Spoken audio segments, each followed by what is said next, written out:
मकर संक्रांतीच्या दुसऱ्या दिवशी किंक्रांत येते आणि किंक्रांतीलाच आपण कर दिवस म्हणून सुद्धा ओळखले जातो. किंक्रांती दिवशी आपल्याला अशुभ कामं करणं टाळायचे असतात.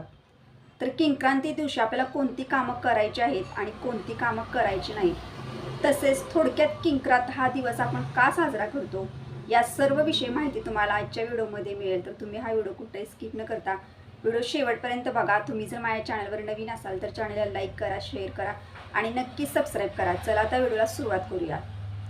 मकर संक्रांतीच्या दुसऱ्या दिवशी किंक्रांत असते आणि किंक्रांती दिवशी आपण काय अशी कामं करायची नसतात की जी कामं आपण केल्यानंतर आपल्याला त्याचे वाईट परिणाम भोगावे लागतात.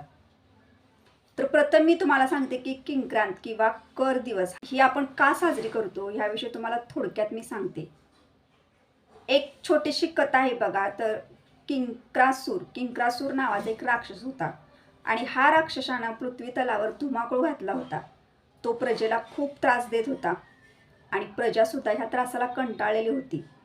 त्यावेळेला संक्रांती ह्या देवीनं किंक्रांती ह्या दिवशी या किंक्रासूर नावाच्या राक्षसाचा वध केला होता आणि ह्या राक्षसाचा वध झाला तो दिवस किंक्रांत हा दिवस होता आणि त्या दिवसापासून प्रजेला या त्रासापासून मुक्त केले. त्या राक्षसा ह्या दिवशी वध झाला म्हणून आपण किंक्रांत हा दिवस साजरा करत असतो. या दिवशी प्रत्येक सुवासिनी महिलेनं काही अशी कामं आहेत ती कामे करू नयेत आणि जर ती कामे चुकून त्या व्यक्तीच्या हातून झाली तर त्या कुटुंबाला अनेक प्रकारे परिणाम भोगावे लागतात. वर्षभर त्या कुटुंबाची अधोगती होत जाते. वर्षभर त्या कुटुंबामध्ये दारिद्र्यता येते. त्या कुटुंबातील कोणत्याच व्यक्तीला यश येत नाही. त्या कुटुंबामध्ये सतत कटकटी भांडणे होत राहतात. यासाठी किंक्रांती दिवशी काही अशी कामं आहेत की शक्यतो महिलांनी कोणत्याच व्यक्तीनं त्या दिवशी करू नये. तर आता ही कामे कोणती किंवा आपण त्या दिवशी किंक्रांत दिवशी कोणत्या गोष्टी करू शकतो, कोणती दुसरी कामं करू शकतो. उद्या आहे गुरुवार आणि गुरुवारी चाललेले किंक्रांत. तर ह्या दिवशी आपण अशी कोणती कामं करू शकतो बघा, जी केल्यामुळं आपल्याला त्याचं फळ सुद्धा चांगलंच मिळणार आहे. तर किंक्रांती दिवशी गुरुवार आहे आणि गुरुवार आपल्या स्वामींचा दिवस आहे. किंक्रांती दिवशी आपण नेहमीप्रमाणे आपल्या देवाऱ्यातील देवांची देवपूजा करायची आहे. आपल्या स्वामींच्या मूर्तीला त्या दिवशी अभिषेक करायचा आहे. गुरुवार आहे, अभिषेक चुकवायचा नाही. अभिषेक करायचा. अभिषेक करत असताना पुरुष सुक्ताचं, स्त्री सुक्ताचं पठण करायचं. देवातले सर्व देवांना अभिषेक करून सर्व देवांची आपण पूजा करू शकतो. त्या दिवशी आपण आपल्या कुलदेवतेचं, कुलदेवीचं स्मरण करू शकतो. आपल्या स्वामींचं त्या दिवशी आपण सेवा करू शकतो. स्वामींची नित्य सेवा करू शकतो.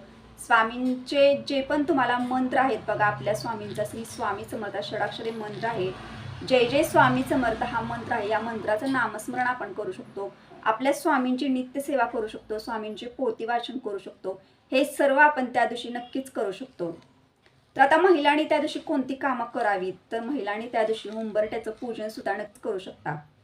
गुरुवार आहे, आपल्याला हळदीचं लेपन करून उंबरठ्याचं सुद्धा पूजन करून घ्यायचं आहे. अंगणामध्ये सुद्धा एक रांगोळी टाकायची. ही जी आपली नित्य नियमाची जी कामं असतात, चांगली कामं, ती आपल्याला किंक्रांती दिवशी करायची आहेत. ती कामं चुकवायची नाहीत. जे आपण नेहमीप्रमाणे देवपूजा करतो, उंबरठ्याचं पूजन करतो, आपल्या स्वामींची सेवा करतो, हे सर्व आपल्याला त्या दिवशी किंक्रांत दिवशी सुद्धा घरामध्ये करायचं आहे. आणि सगळ्यात महत्त्वाचं सांगण्यात आहे की त्या दिवशी आहे गुरुवार.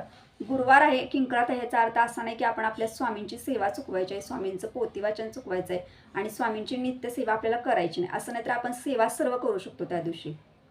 सगळ्यात महत्त्वाचं म्हणजे त्या दिवशी आपल्याला जेवढं स्मरण करता येतील तेवढंच नामस्मरणात राहा. आता किंक्रांत दिवशी ह्या सर्व गोष्टी आपण कामेही करू शकतो महिला. तर किंक्रांती दिवशी आपल्याला काय करायचं नाही याविषयी तुम्हाला सांगते. तर किंक्रांती दिवशी बघा, किंक्रांत म्हटल्यानंतर कर हा दिवस म्हणून ओळखला जातो. या दिवशी आपल्याला जेवढं शक्य होईल तेवढं आपल्याला वादविवाद, भांडणे, तंटा हे जेवढं शक्य होईल तेवढं टाळायचं आहे. आपलं जर एखाद्या व्यक्तीसोबत पटत नसेल तर त्या व्यक्तीसोबत किंक्रांती दिवशी तुम्ही बोलू नका. कारण आपण ह्या दिवशी जर वादविवाद, भांडणे, तंटा जर केलं तर आपल्याला वर्षभर त्याचे वाईट परिणाम भोगावे लागतात. ह्यासाठी त्या दिवशी आपल्याला वादविवाद जेवढं शक्य होईल तेवढं टाळण्याचा प्रयत्न करा. किंक्रांती दिवशी आपल्याला शुभ कामं, कोणतेही शुभ कार्य घरामध्ये करायचे नाही. किंक्रांती दिवशी शुभ कार्य म्हणजे काय, तर कोणत्याही प्रकारे आपल्याला कोणत्या नवीन उद्योगाला सुरुवात करायची नाही, कोणत्याही नवीन व्यवसायाला सुरुवात करायची नाही, कोणत्याच नवीन कामाला सुरुवात त्या दिवशी किंक्रांत दिवशी करायची नाही.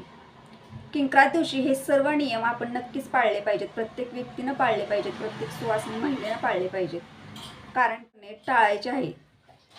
तर ह्या दिवशी महिलांनी एक नियम कटाक्षानं पाळायचा आहे. तर त्या दिवशी आहे गुरुवार, आणि गुरुवार जरी असला तरी सुद्धा किंक्रांत आहे. किंक्रांती दिवशी महिलांनी आपले केस धुवायचे नसतात. प्रत्येक महिलेनं किंक्रांती दिवशी केस आपले धुवायचे नाहीत. हा नियम तुम्हाला किंक्रांत दिवशी पाळायचा आहे. आता दुसरी कोणती काम आपल्याला महिलांनी करायचं नाही, किंवा दुसरी कोणती गोष्ट आहे की त्या दिवशी किंक्रांत दिवशी आपल्याला करायचे नाही.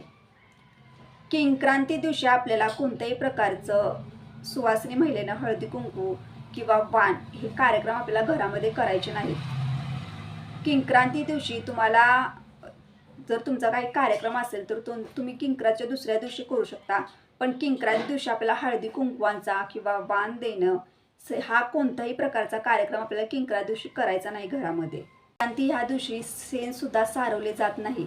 खेडेगावामध्ये बघा अजून सुद्धा पद्धत आहे की किंक्रांती दिवशी जे पण काही आपलं जे घराची जी म्हणजे अंगण वगैरे असतं, किंवा घरामध्ये आपण जे शेणाचं सारवण काढत असतो, घराला चुलीला जो आपण पोतारा देतो किंवा घराला जो पोतारे देत असतो, ते सुद्धा किंक्रांत दिवशी करत नाहीत. आणि ही चुकी प्रत्येक महिलेनं कोणत्याच महिलेनं करू नये. आता शहरी भागामध्ये आपल्याला ह्या गोष्टी जास्त माहिती नाही, कारण आपल्या घरामध्ये फरशी वगैरे आहे, त्यासाठी आपल्याला शेण सारवणे हा प्रकार जास्त करून कुणाला म्हणजे जास्त प्रमाणात आढळला जात नाही. पण खेडेगावामध्ये अजून सुद्धा या गोष्टी दिसून येतात. आपल्याला कोणत्याही प्रकारचं शेणानं सारवण सुद्धा घरामध्ये काढायचं नाही. किंक्रांती दिवशी आपल्याला केस सुद्धा मोकळे सोडायचे नसतात. आणि किंक्रांती दिवशी आपल्याला सर्वात महत्त्वाचा नियम सुवासिनी महिलेनं पाळायचा आहे. तर त्या दिवशी आपल्याला कोणत्याही प्रकारचं आदल्या दिवशीचं शिळं अन्न किंक्रांती दिवशी खायचं नाही. त्यानंतर किंक्रांती दिवशी बघा शक्यतो अशा खूप भागामध्ये किंक्रांती दिवशी ना बेसन पिठाचे थिरडे बनवण्याची पद्धत आहे बघा. तर किंक्रांती दिवशी तुम्ही बेसन पिठाचे थिरडे सुद्धा घरामध्ये नक्कीच बनवू शकता, कारण हा एक पदार्थ आहे. हा पदार्थ बनवून सुद्धा आपण घरामध्ये खाऊ शकतो. तर बेसन पिठाचे थिरडे बनवण्याची पद्धत आहे किंक्रांती दिवशी. तर किंक्रांती दिवशी आपण ही कामं कटाक्षानं टाळता येतील तेवढी टाळा, कारण काही गोष्टी केल्यामुळे त्याचे वाईट परिणाम हे होत जात असतात. त्यासाठी किंक्रांती दिवशी आपल्याला जेवढी शुभ कामं टाळता येतील तेवढी टाळा, कारण किंक्रांत हा दिवस अशुभ मानला गेला आणि ही पूर्वीपासून परंपरा पद्धत आहे. यासाठी प्रत्येक महिलेनं, जरी आपण शहरी भागामध्ये राहत असलो, जरी आपण गावामध्ये जरी राहत असलो, तर काही नियमाचं पालन नक्कीच करा. कारण आता शहरी भागामध्ये प्रत्येकजण म्हणतात की आता आपले नवीन विचार असतात, नवीन रूढी चाली परंपरा आलेल्या आहेत.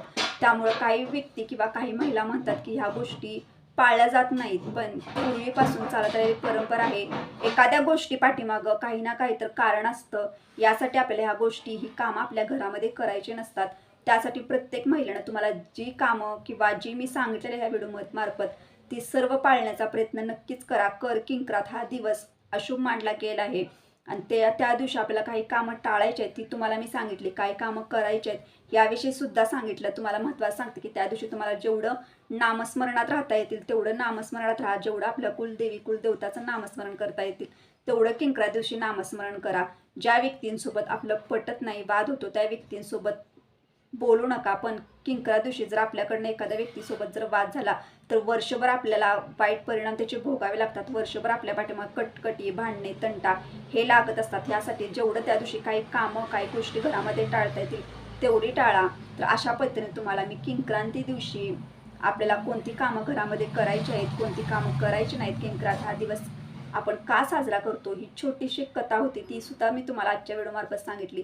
जर हा व्हिडिओ आवडला असेल तर लाईक करा, शेअर करा आणि नक्कीच सबस्क्राईब करा. भेटूया आता नेक्स्ट व्हिडिओमध्ये. पण सर्व स्वामी सेवेकरांना श्री स्वामी समर्थ.